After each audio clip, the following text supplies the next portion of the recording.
Bonjour et bienvenue sur la chaîne de Biochimie Facile. Dans cette vidéo, nous allons voir le principe du Southern Blot. Avant de commencer, n'oubliez pas de vous abonner à la chaîne pour plus de vidéos de biochimie. Le Southern Blot est une technique de biologie moléculaire utilisée pour l'analyse de l'ADN. Elle permet plus particulièrement de détecter de manière spécifique un fragment d'ADN donné, typiquement un gène d'intérêt, en utilisant une sonde radioactive ou fluorescente complémentaire de la séquence d'ADN d'intérêt. Cette technique se décompose en 5 étapes principales. La première étape est la digestion de l'ADN par des enzymes de restriction. Imaginez que nous avons un mélange de molécules d'ADN et que l'on veut isoler un gène précis à partir de ces molécules. On va digérer les molécules d'ADN à l'aide des enzymes de restriction, ce qui va générer de nombreux fragments, dont le fragment contenant le gène d'intérêt.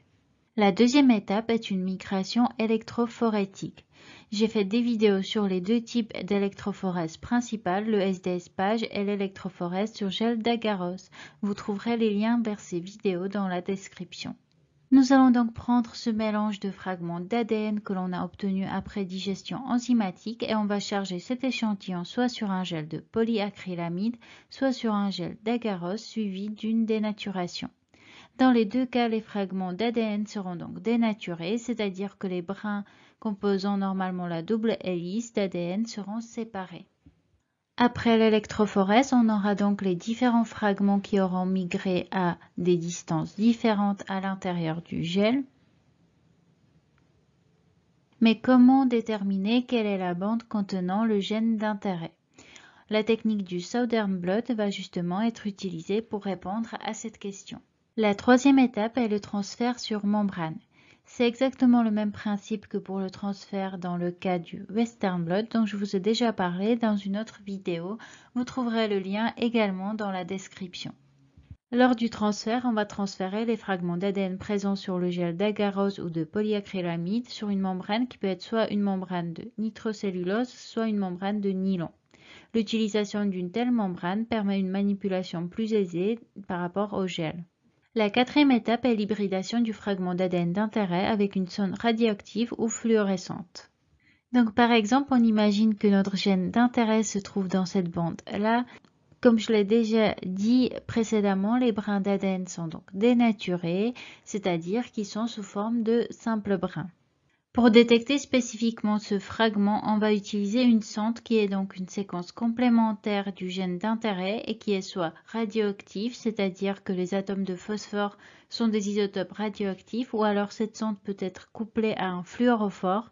Comme cette sonde est complémentaire à la séquence d'ADN à détecter, elle va pouvoir s'associer ou s'hybrider avec l'ADN d'intérêt et donc elle va pouvoir aussi marquer l'ADN d'intérêt. Pour détecter ce marquage, il faudra utiliser la technique de l'autoradiographie. L'autoradiographie est une technique d'imagerie d'émission réalisée à partir d'une source d'émission radioactive placée au contact d'un film photographique. L'autoradiographie permettra donc d'observer le signal témoignant de la présence du gène d'intérêt. Pour terminer cette vidéo, on va revoir les différentes étapes du Southern Blot. En premier, on a la digestion de l'ADN par des enzymes de restriction, suivie de la séparation des fragments d'ADN par électrophorèse, puis transfert des fragments d'ADN sur membrane. Ensuite, l'ADN d'intérêt est hybridé avec une sonde radioactive ou fluorescente. Et enfin, la présence de l'ADN d'intérêt est révélée par autoradiographie. Voilà donc la fin de cette vidéo. Pour ne rater aucune prochaine vidéo, n'oubliez pas de vous abonner, aimer et partager cette vidéo si elle vous a plu. Laissez-moi un commentaire si vous avez des questions.